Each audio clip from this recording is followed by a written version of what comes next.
Welcome, everyone, to the Success Elevated podcast. As always, I'm your host, Hayden Lee, and I am joined this week by co-host and managing partner here at Spot On Solutions and just business owner extraordinaire, Katie Harris. Thanks for coming back on the show, Katie. Always, Hayden. I love to come on here with you. It's a great time. It's one of my favorite times of the week is to sit down and obviously chat with some really cool people. Which this week is no different.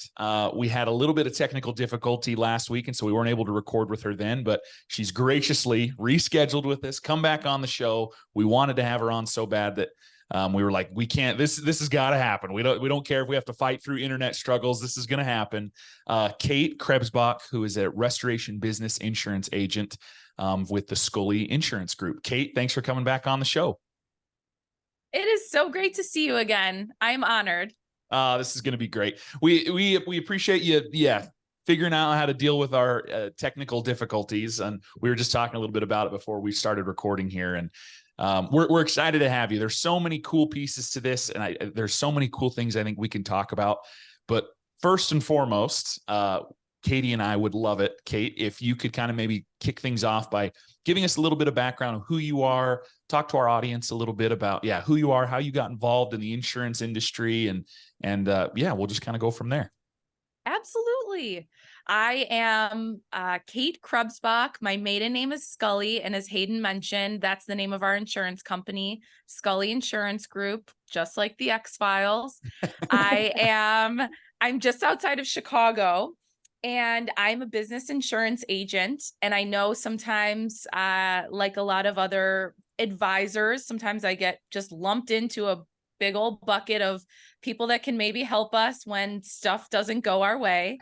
But my area of expertise, thanks to my two subject matter experts in our office, who are also my family members, my dad and my uncle, is restoration. We love working with restorers. We love working with contractors who are just literally putting the pieces of other people's lives together.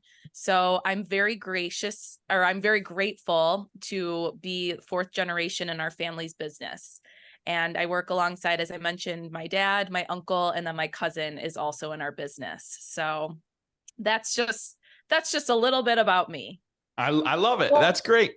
Well, Katie, go ahead. I'm sure you got some insight on this, how you two got connected, but go ahead. Yeah, I was just going to tell you, Kate and I were able to connect just a few weeks ago in Austin at the Core Collective. At the Collective, we sat down for a few minutes, found us a Starbucks, sat down, we're able to visit for a few minutes. But Kate, one of the things I was telling Hayden that was so impressive to me is just how passionate you are about what you do. Now, I'm not going to lie, when I think insurance, right, it's not the most exciting thing in the whole wide world. And, but I love from the very first time I talked to you, you're just so passionate about not just insurance, but specifically restoration insurance. And so I think it's really interesting when you stepped into this space with your family, you went directly to that lane. You're like, hey, I don't want to just be insurance in general. I want in the restoration lane. And so if you want to talk a little bit about what it is about restoration specifically that really drew you in, I love that. Yeah, I am so glad that we met. And I have to give a shout out, and I know you won't mind, to our friends Larry and Eric, who were the ones that made the actual connection.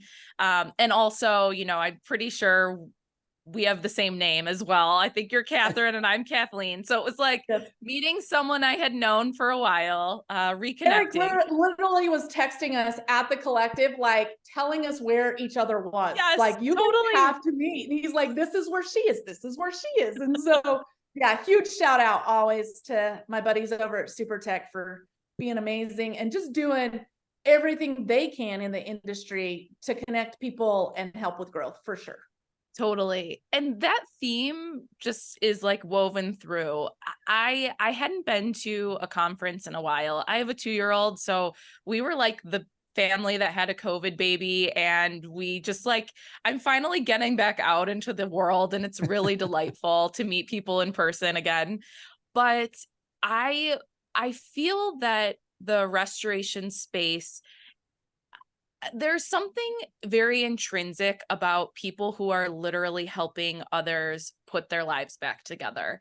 And this can probably be said for a number of like frontline boots on the ground experts and technicians, but there is something about basically being that person who is working with an adjuster, working with a family, working with a building, working with so many different moving pieces. And also there's potential mold or water that is like totally disrupting someone's life. And being the people that are able to just literally make it better than it was, and then also be good resources and client advocates. And the expertise that restorers have is kind of mind-boggling because they are dealing with a number of different things that could come their way.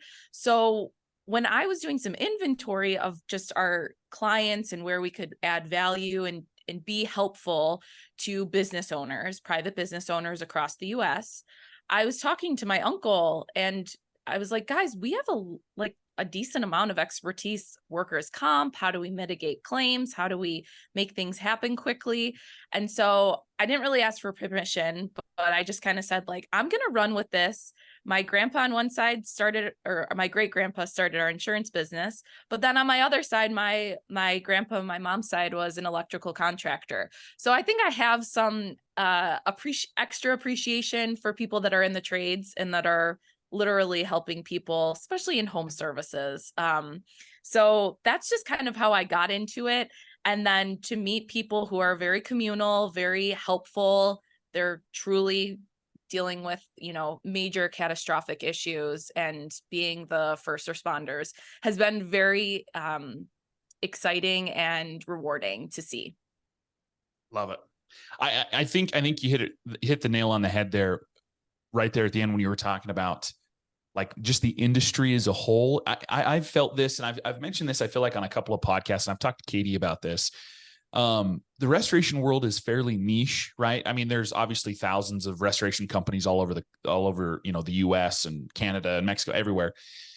But it feels very, very tight knit. Like you go to some of these like trade shows and you meet people in the industry that like they seem to know everyone and they're friends with everybody and everybody know, like it just, that's one of the things I love about the restoration world, and Cleaning and Restoration Connected, is like it just feels very, very close and tight knit. And obviously you have your competitors. Obviously you're trying to grow your business and exceed and do better maybe than the people around you, but it just feels very tight knit. And it's something I feel like that's lost in the business world today. If it, like, everybody gets caught up in the rat race and nobody wants to help each other. And I don't know. It's very refreshing, the restoration industry. And it's something that I've noticed that I don't know. It's a cool industry to be a part of, even tangentially, like we are. Like, we obviously don't, Kate and I don't own a restoration company. You don't own a restoration company, but we get to be a part of and rub shoulders with some of these really, really awesome people, which is cool. And I love that. You find that pretty quick when you step in the industry, right? I came into it from the digital marketing side. And then, Michael Johnson, my business partner, and I owned a digital marketing company. Derek Priest owned a restoration company, right? And we brought those two things together. And Derek is really the one who introduced us to the cleaning restoration world.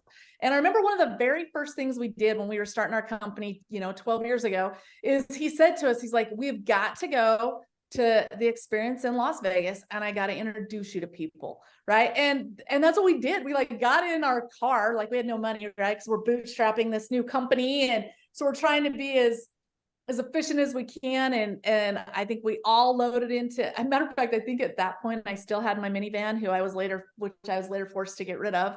Had my minivan, we piled in it, we drove to Las Vegas. And we went to the show, and that was the first thing that we did as we were launching things. Is Derek's like, you've got to meet these people. And we started going around and introducing us to different people who had been in the industry and made a difference. And we're just there. And some of those people that I met day one, I would say are some of my best friends and best connections in the industry still today. And so I think that's really true, when you guys talk about that. But it makes a difference in business when that's the world you're working in, because quite frankly, the world of restoration, I think, is really, really hard, right? Yeah. I think that to run a restoration business is challenging. It is hard. You need a network of people that understand what that looks like. And it's cool. And Kate, you can probably speak to this, but I think part of what makes the world of restoration so hard is working with insurance and making smart insurance decisions. And so what is your kind of take on that? I could not agree more. And I think building, like, I call it your board of directors or your A team, but just people who understand your industry is the best possible to get you in the best possible seat or be set up for success.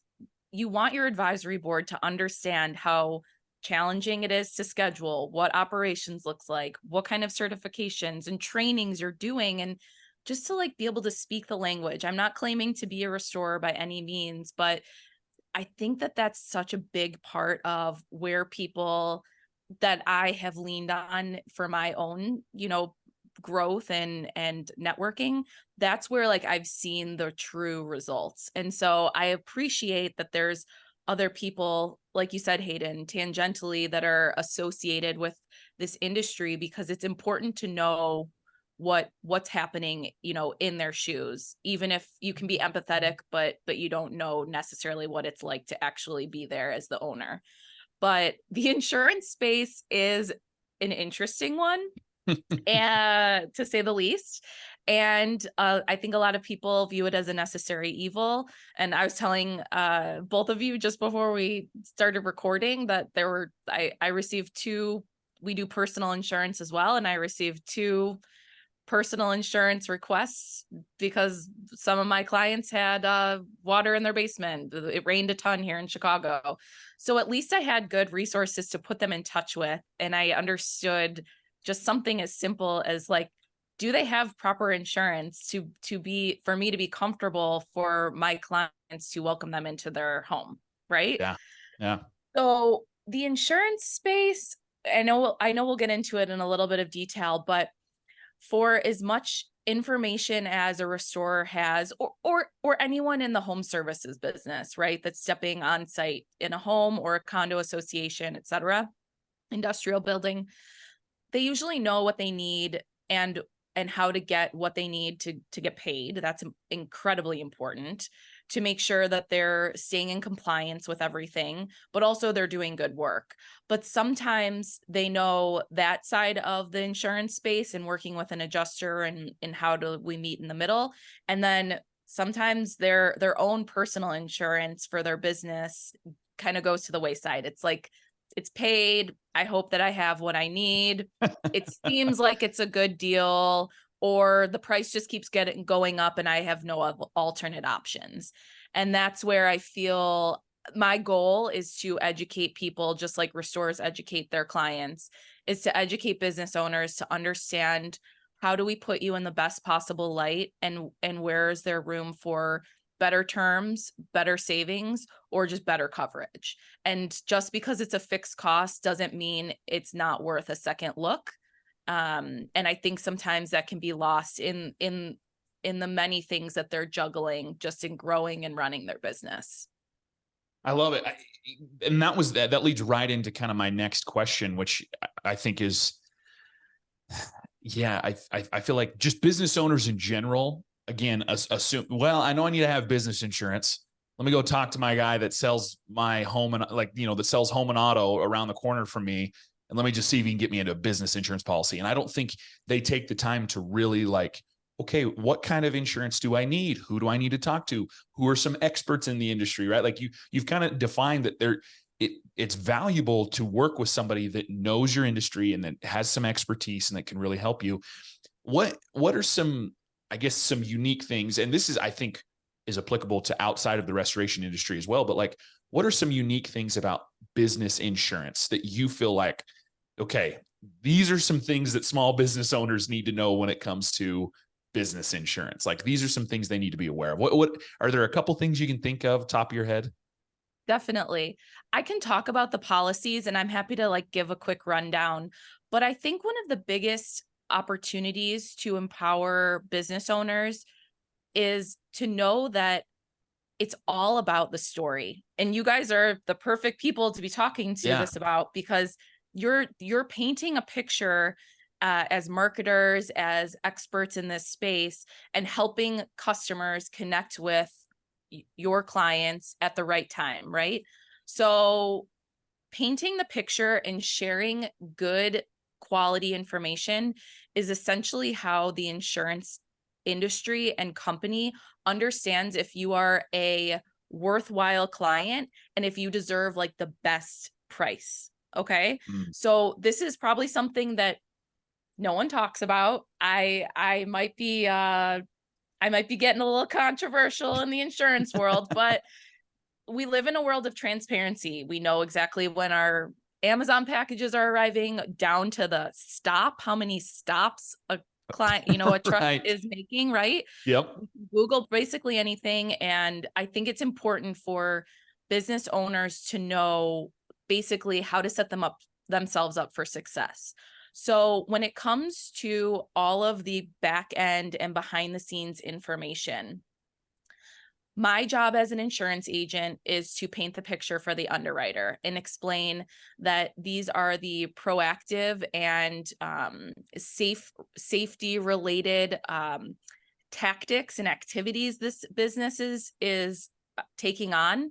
These are how they're conducting their morning meetings. These are how their techs are all trained. They're IICRC certified.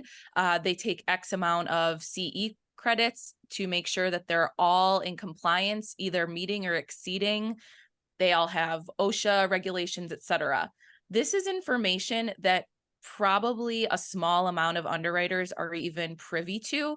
And this is how they determine what the price is going to be and what the terms and conditions of business insurance are. So in the restoration space in particular, there's a very limited pool of insurance companies that will write the general liability, pollution, and E&O or professional that restoration contractors are doing. And that's because it's a high risk. They're touching dirty stuff. There's biohazard issues, and most standard carriers like your Travelers, your Chubbs, your West Bends, your State Farm are not going to write the general liability, pollution, and professional policies for restorers. So you really do, I just want to communicate, you deserve to have someone who knows your industry, because you need to know what's available to you and also where the best terms and conditions are. We don't want any mold or fungus exclusion if your team accidentally doesn't dry something enough, and then all of a sudden, a few months later, the client that you were working with realizes that they have mold in their home because something didn't get dried out properly. We don't want you paying out of pocket for that. We want the insurance company to handle that. So that's where it's up to you to decide if you want to utilize your insurance agent as a lead generation tool, or if you really want them to be just like an accountant or an attorney or a marketer, if you want them to be the advisor to you. And if there's some opportunities for them to pass opportunities, leads, clients your way, great. But I would consider that more of like the cherry on top than the main way of utilizing your relationship with your insurance agent. Okay, so let's talk about that a little bit, because this is important, right? Like, I think that I know that restoration companies, owners, managers spend a lot of time building the relationships with the local insurance agents for that very reason you just said. Like, they are a lead source, right? They are the ones that are really funneling jobs. There is a lot of time, effort, energy that goes into building those relationships. And you and I have talked about this, but let's talk a little bit about how do you maintain that relationship with your local agent for all those reasons, because those are valid, strong reasons that you need to do that.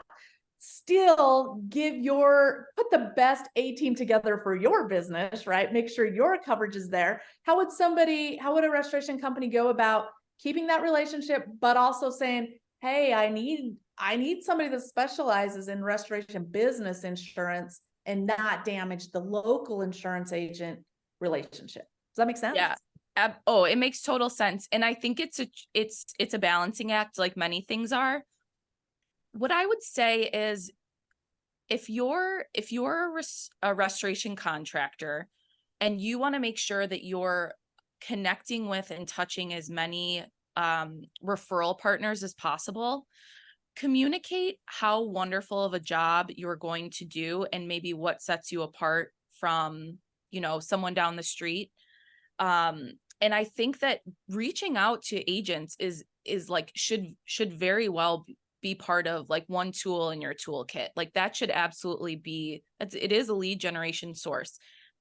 How often it's happening anymore now that like people are getting a little bit more involved, insurance companies sometimes are taking some of that opportunity to kind of become the referral partner and things like that. However, you want to reassure the folks that are in your referral partner network that you're going to take care of their client just like they would take care of their client. So remember that all of these insurance agents who maybe do have that one-on-one relationship with their clients, and they're going to submit the claim and they're going to pick up the phone and say, hey, I have someone to refer you to, or I'll make that call. Here's their information. They want to take care of their client too, that their reputation is on the line, right? So the insurance agent I don't think that there's a lid for every pot, right? So just remember that you deserve two things. One is you don't have to sacrifice potentially not having the right coverage because you're trying to prioritize like a referral partner. They should understand that you're going to do a good job and it's mutually beneficial because they're taking care of their client.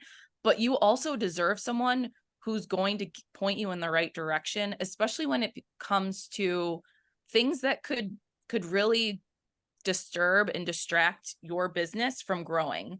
If you don't have the right business insurance in place as a restorer and you're named in suit, that could be your time, your money. You guys might not be able to get another truck because you're focusing on paying an attorney out of pocket because you didn't have the right terms and conditions in your policy.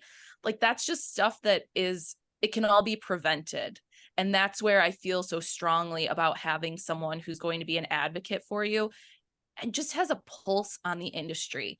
I'm not saying that there's not good insurance. There's a lot of insurance agents and there's a lot of restorers out there, and there's good ones. You can find good ones no matter what.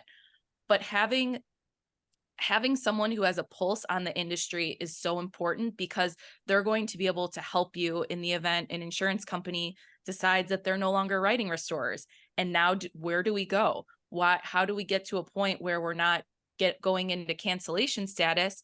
And now all of your certificates of insurance for a GC that you're working with, or for an apartment complex, all of their property managers are like, hey, we need some updated certs, and you're struggling.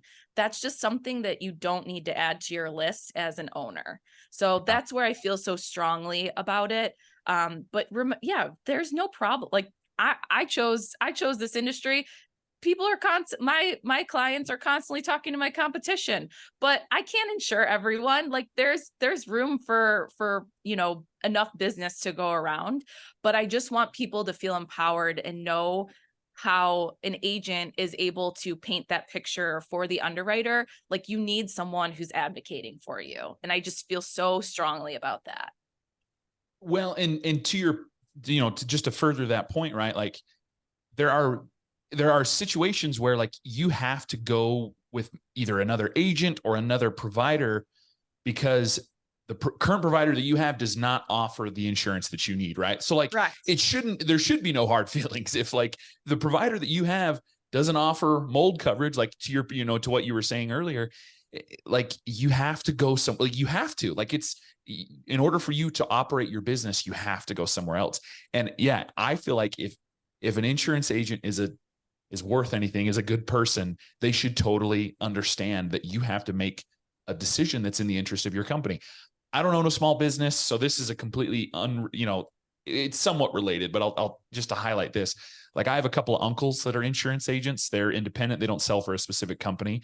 And when I was in college, very poor and had to make a decision when it came to like, getting a different insurance for my vehicle. Like both of my uncles were like, dude, like we totally understand if you have to go somewhere else to save $25, $50 a month because like you have to be able to like pay for groceries. So we totally like it totally makes sense, right? So like I didn't use my uncle. I went with like a national provider for a couple of years to save me a few bucks, and now I'm back with them because not only I can trust them, but they got me a great deal on insurance. But it's like your insurance agent should be totally understanding of your situation in your business, and if I don't feel like that should damage any kind of relationship. And if for some reason it does make the relationship weird, then that probably wasn't the agent for you to begin with. I don't know. That's probably a strong personal opinion, but if you going and making another decision that's in the best interest of your business, of your team, of your employees,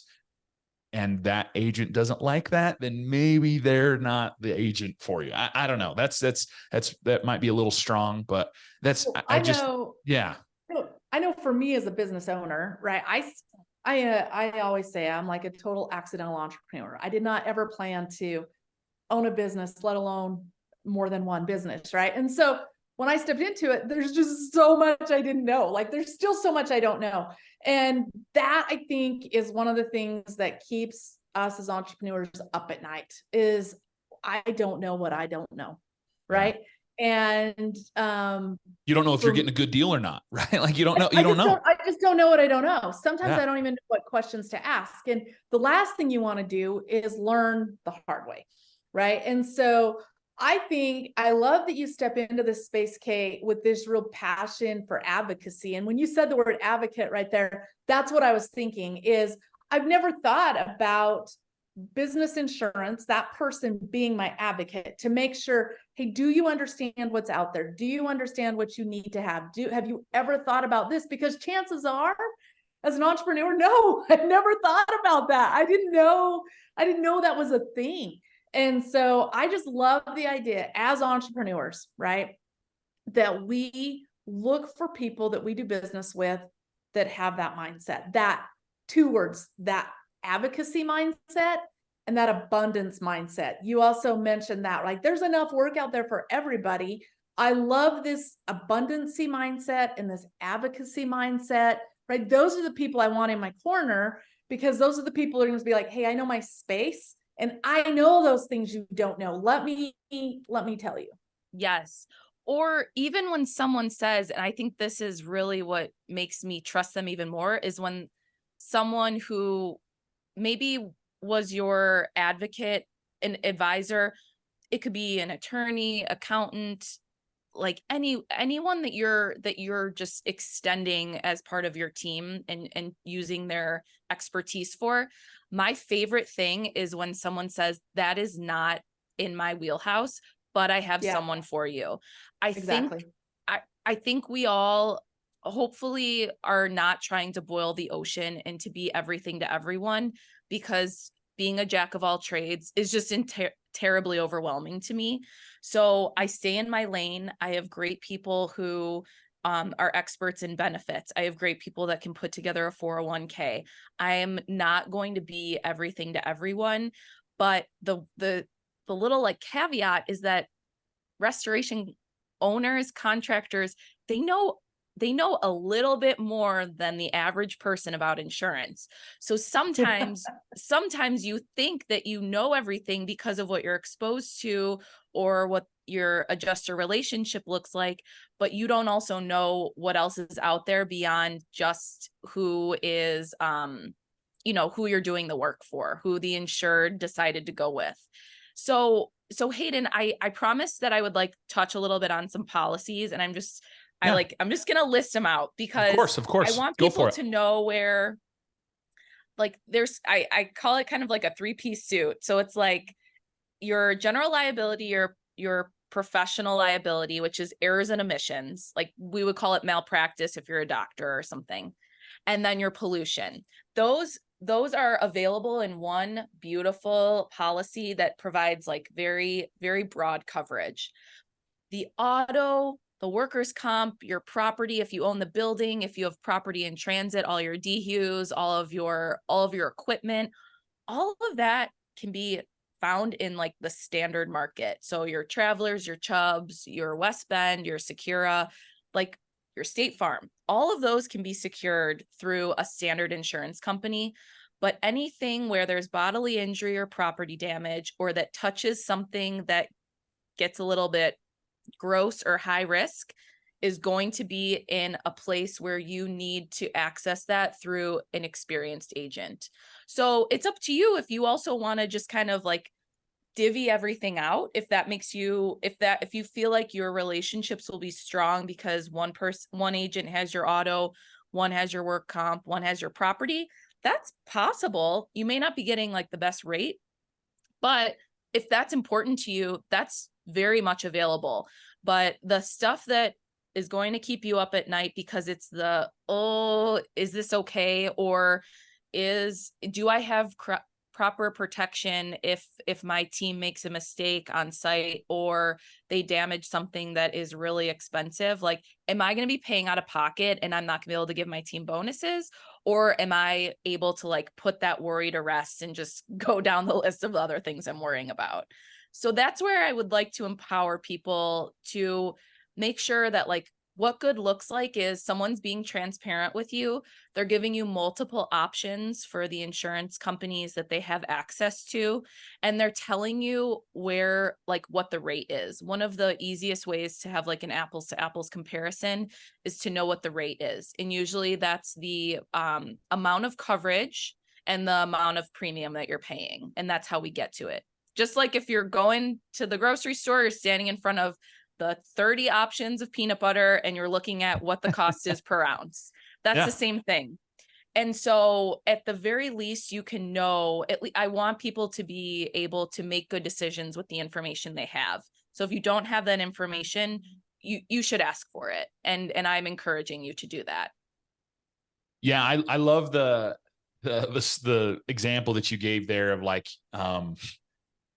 obviously these policies are important, and price and everything, all of those things are important, but it's important to have the correct type of coverage.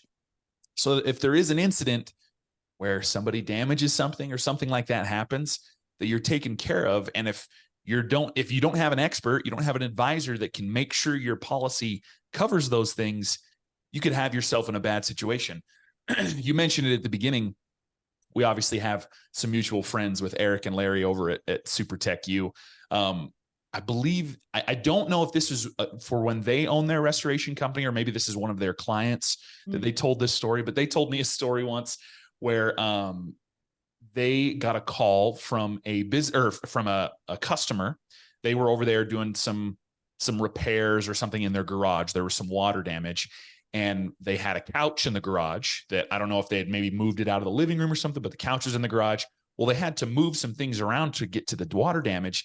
And a technician grabbed an old, like, greasy weed eater off the wall and set it on this nice, like, cream colored couch and absolutely destroyed it. Like they obviously had the cleaning equipment. They tried to clean it as much as they could, but it just destroyed this couch. And so it was a small enough water damage job that essentially they lost money on this job because they had to pay for this couch. Now, obviously a couch is probably a small enough thing that having insurance probably wouldn't really make any changes for that. But that's just an example of like, stuff's going to happen. Eric and Larry come at it from we're going to train our techs to have better soft skills. We're going to train, now they obviously have this business where they train your techs for you to have these better soft skills. Hey, don't put old crusty equipment onto a couch, like stuff like that.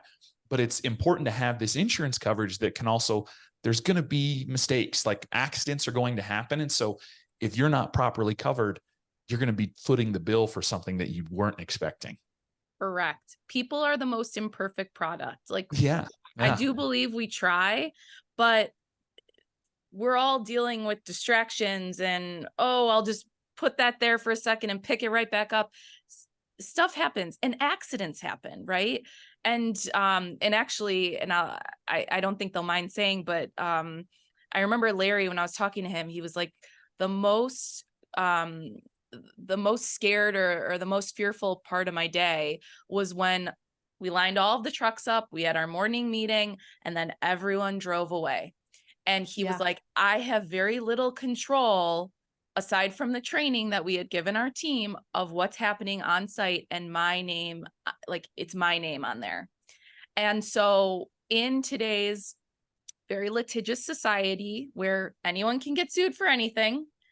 One of the things I would definitely recommend, if there's like a key takeaway, to just do a quick control find in your policy, or shoot it over to your agent and say, hey, do I have employment practices coverage? And what that means is, even if there's no validity to it, you have to remember that your techs are on site in people's homes, and everyone has a different caliber for and bandwidth for what they're comfortable with. And something could be misconstrued. There could be a language barrier. There could be a lot of things where someone could allege that I was harassed, I was spoken to in a impolite way. There was something basically malicious, and it's not, there's no bodily injury, no property damage, but you're being named in suit as the employer of this organization for one of the actions of your techs or team members.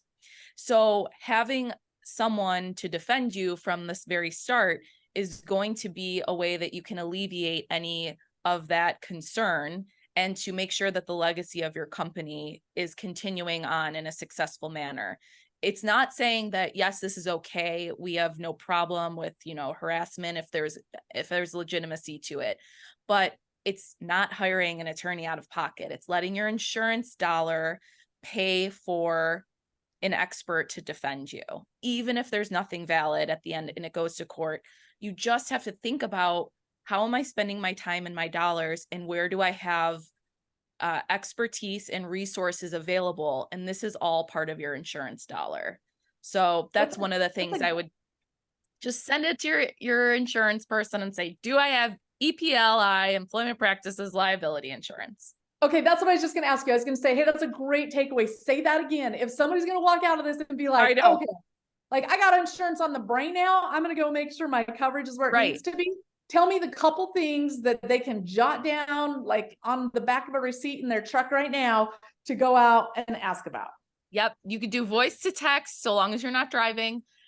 Text your agent and say, do we have employment practices liability coverage, ? And how much coverage ? So that is, again, if you have, sometimes it's kind of like baked in it's like a junior coverage, and maybe you have $25,000 or $50,000 of coverage. Maybe that's sufficient, depending upon what your level of comfort is, what your risk tolerance is. But if you've got a crew of 20, 50 people, you're in front of, just think of your exposure. You're in front of more people because you have a wider footprint, a wider reach. Yeah.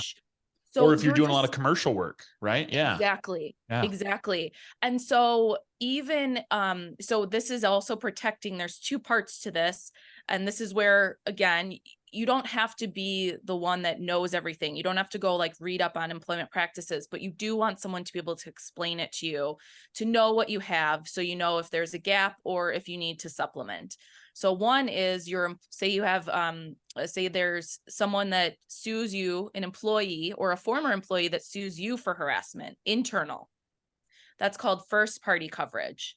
But then if you have someone who you're in their home and they say, I was harassed while this individual was in my home, I felt very uncomfortable and I'm filing a claim and I have an attorney, that's third party coverage. So first and third party coverage. And again, this is all protecting your business entity. So you're not basically having to halt operations to figure out the situation. You have someone on retainer, you have an attorney on retainer through your business policy. And the same is true for cyber insurance. If you're taking any sort of payment, if you're sending checks, if you're doing a lot of sub work, if you're subbing stuff out, if you're the sub, and there's a lot of different vendors, and maybe your check gets, like maybe you receive an email that claims to pay for something, and then you send a check and it's just gone into the abyss, you want some sort of cyber coverage because maybe that was a fraudulent request for an invoice. So these are all things that I don't want anyone to be insurance poor, but I want people to know where their limitations are. And I think anyone worth their salt is going to be able to explain. They're not going to be able to say, like, if this happens, you have no coverage. If this happens, you have coverage. In insurance, you have to say what happened and let me tell you how the policy responds. And that's frustrating, but it is the reality of it. But at least if you feel confident that you're 75% of the way there and you have a reserve in case something happens that's just not going to be a time and a date, and you've got something, then we have a reserve. But together, at least that gets you there to a feeling of comfort, so you can focus on operations and team building and culture and making sure you have a strong organization and you're not worried about the nuts and bolts of like, oh God, is tomorrow going to go okay? Yeah. Well, and again, your phrase about being insurance poor, like the thought process is, again, for me, again, I don't own a business, so I'm probably not, I probably shouldn't be the one to give that disclaimer all the time. Hey, I you're know. like, I don't like, own you give that because disclaimer all the time. it's easy for me to be like, well, just do this because I don't have the risk, right? It's very easy for me to be like, oh yeah, you just go buy this thing. But if you don't have the coverage, right, and you have an agent that's willing to help you and can coach, hey, actually, yeah, that's not included in your policy. You have to pay this much more to get it. And you're like, oh gosh, I can't afford that right now. At least then you have the information to be like, okay, we can't do that type of work.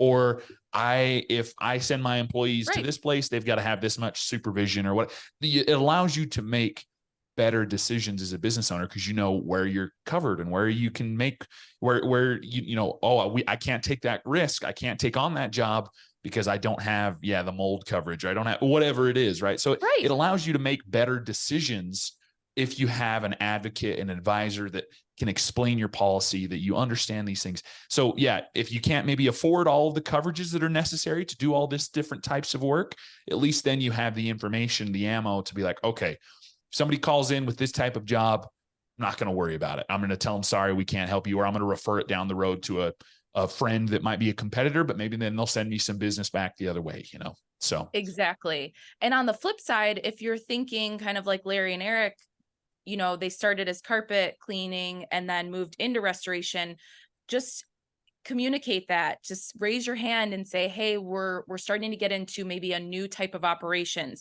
Maybe you didn't previously do asbestos removal and now you're moving into that. Raise your hand, be communicative, and tell your agent, because you want to be set up for success on the front end, not in a reactionary way on the back end where you're like, we didn't know you were operating with this. Holy moly, we don't have coverage for that. Or this insurance company is not licensed in the state of California. You're going from Utah to California. We don't have coverage. So it's important that you just kind of loop them in. And that's where I do think, like, truly, like, having someone who's an advisor and understands this space, they understand, okay, well, if someone's working, you know, on a national cat loss, we know that they're going to need coverage in the entire US. If we know that they're staying local to Texas, you know, okay, great. We'll just make sure that we have this. And then the other thing I will say, and Hayden, you mentioned this and it reminded me, like, the insurance poor mindset. There's a lot of resources baked into your insurance dollar that you're privy to that you may not be aware of. Yeah. So you don't have to start everything from scratch. So before you maybe think about like, oh shoot, I'm now being asked for a subcontractor agreement. Do I call an attorney? Do I have to have someone, you know, write this up? And I'm thinking about the dollars in my head. Ask your agent, or if you work directly with your insurance company, ask them if they have a template. Then at least your attorney is reviewing something and not starting something from scratch and can give you good guidance. Same with safety.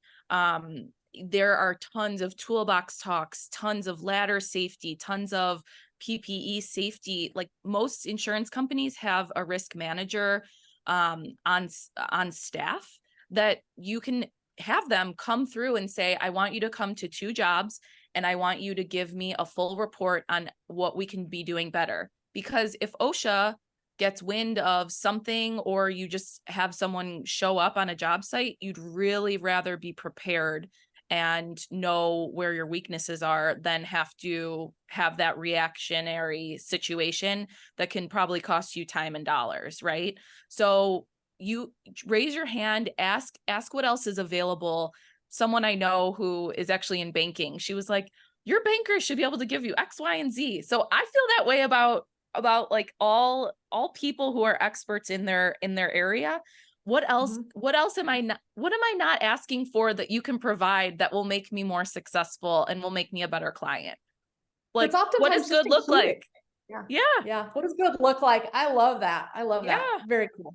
Yeah. So that's why I feel so strongly about it, because everyone rolls their eyes, rightfully so, at insurance. And it's always when stuff goes wrong is when you're like, oh, insurance. But if you can at least feel like you know where you stand, and you have even if okay, I can't afford X, Y, and Z, but now I know it's in the budget for next year. We're going to buy a truck this year, and then we're going to get another layer of liability through an excess policy next year, and it's going to cost us, whatever it is.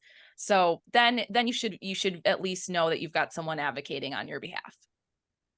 I love it. That's it. That's the takeaway. Go find yourself an insurance advocate. Yep. That's just what I was going to say, Katie, is like, that's such a great way to sum up that conversation, is like, you need an advocate at the end of the day. Like, you've got to have somebody in your corner. Yeah. You're a smart, savvy, sharp business owner. You deserve an A team. Yep. Love it.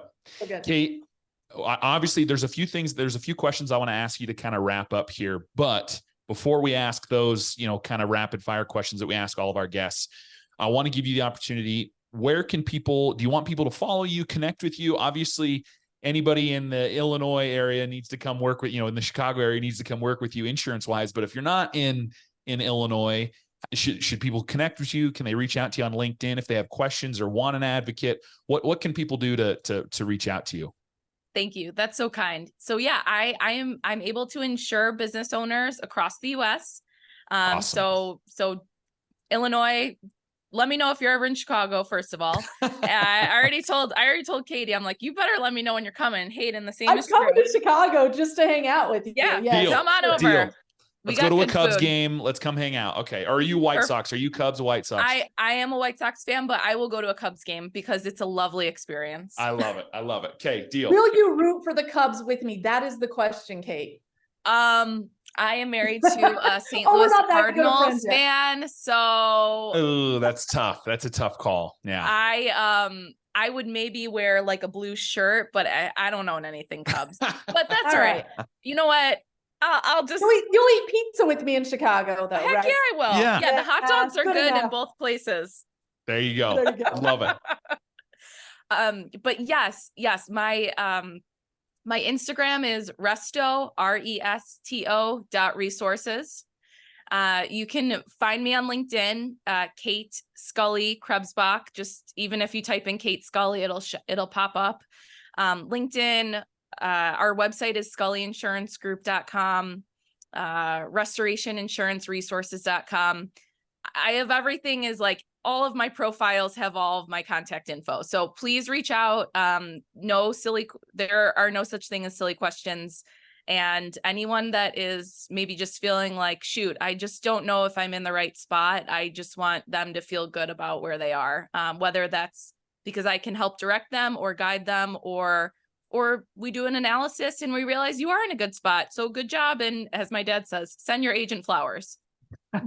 Love it. Okay. Well, Kate, this was awesome. This is a great conversation. Thank you for all of your insight. I know there's going to be a lot of great information just from this podcast, right? Like just the thing you said about EPLI. Anybody that listens to this podcast and owns a restoration or home service business should immediately after listening, go do that thing like what you said. Just send a text to your agent, double check on that. If you don't get anything else out of this podcast, you're at least get some chunk of value there. So thanks again for coming on.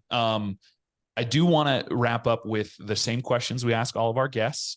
I sent those over to you last week, so hopefully not too on the spot. I apologize for obviously the issues that we had last week with recording, but first and foremost, any book or podcast that you're listening to right now or that you've read or listened to recently that you really would like to recommend?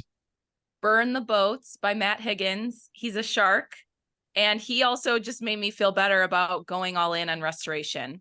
Is like, just, you got to go after something. And what's the worst that could happen? You're in the same place as you are. And also his stories are incredible. He is like totally a go-getter and had a lot of challenges that he faced growing up, and just talks a lot about that. So it was awesome. Highly Burn recommend. the Boats. Love it. Second question. If you, obviously you wear a lot of hats, you have busy days. I'm sure very long days dealing with insurance. How do you relax? How do you recharge the mental, emotional batteries at the end of a long day? I have this theory about balloon people. So you guys are obviously balloon people to me. So I have this theory, and this is not my own theory, but everyone has a string that they're holding. And sometimes the string gets very heavy because you have things that you're thinking about or concerns and worries. And so you need people to be little balloons, and they need to place the good people in your life to place balloons to make your string less, to lighten it.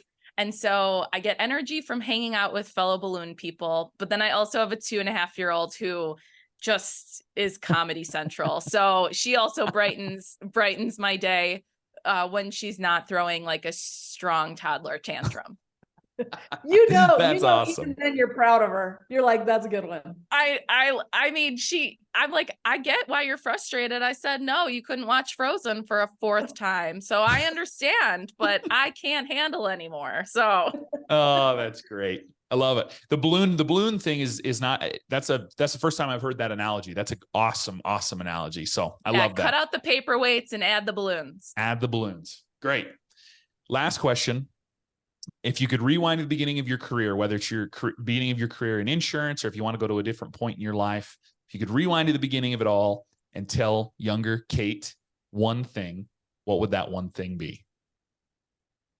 I think that hindsight's always 20/20, and I don't think there's any such thing as a bad move, because there's almost always a lesson learned, even from jobs you didn't like or people that were challenging in your life. Like, sometimes some of the stuff that happens makes you realize what you don't want, which is almost as important as knowing what you do want, in my opinion. So sometimes things that just seem like, oh my gosh, I went from public relations to sales to HR. Like, I look back in my career and I'm like, wow, I have a lot more skills than just being an insurance person. And so I'm able to kind of pull from those at different times, depending upon what I need. And it makes me feel more proud and like encouraged than it does like, wow, what a waste of time. Like, at least I have certain things that I can look back on, and it makes more sense when you look back. At the time, you're like, I'm just in the thick of it. I can't see the forest through the trees. No, that's a great recommendation. It's something I resonate with big time. I've had a lot of varied experience throughout my life, and at times it's frustrating. Like, oh, that I thought I was going to stick with that, or that job didn't turn into something, or that, that path or whatever didn't turn into something that I really was hoping it would turn into. But looking back, I feel like I'm better for it, that I had these varied experiences and got to meet different people from different walks of life. And yeah, it's awesome. That's a great way to stayed on the one path, Hayden, you'd be an engineer right now. I know. So it would be much. I wouldn't be here. Podcaster, marketer, genius. I wouldn't be here talking to Kate. Would be a completely different path. So I love it. I know.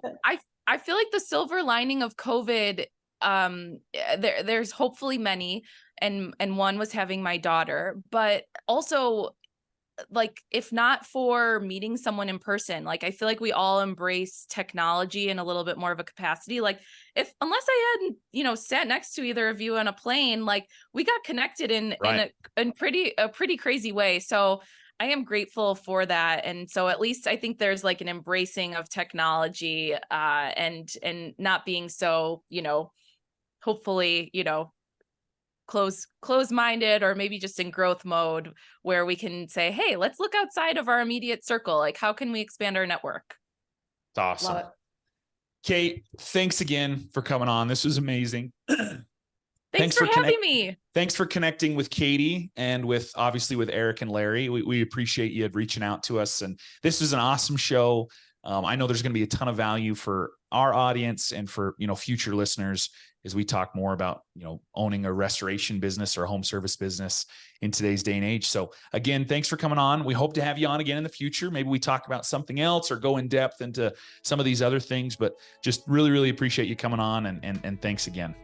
Thank you. I appreciate you both. This has been Success Elevated, making you a little bit better one show at a time. Thanks for joining us. Please subscribe on YouTube or any other major podcast platform to listen to more episodes. We are proudly brought to you by Spot On Solutions. If you'd like to learn more about how we can help you grow your business, please check us out at spotonsolutions.com.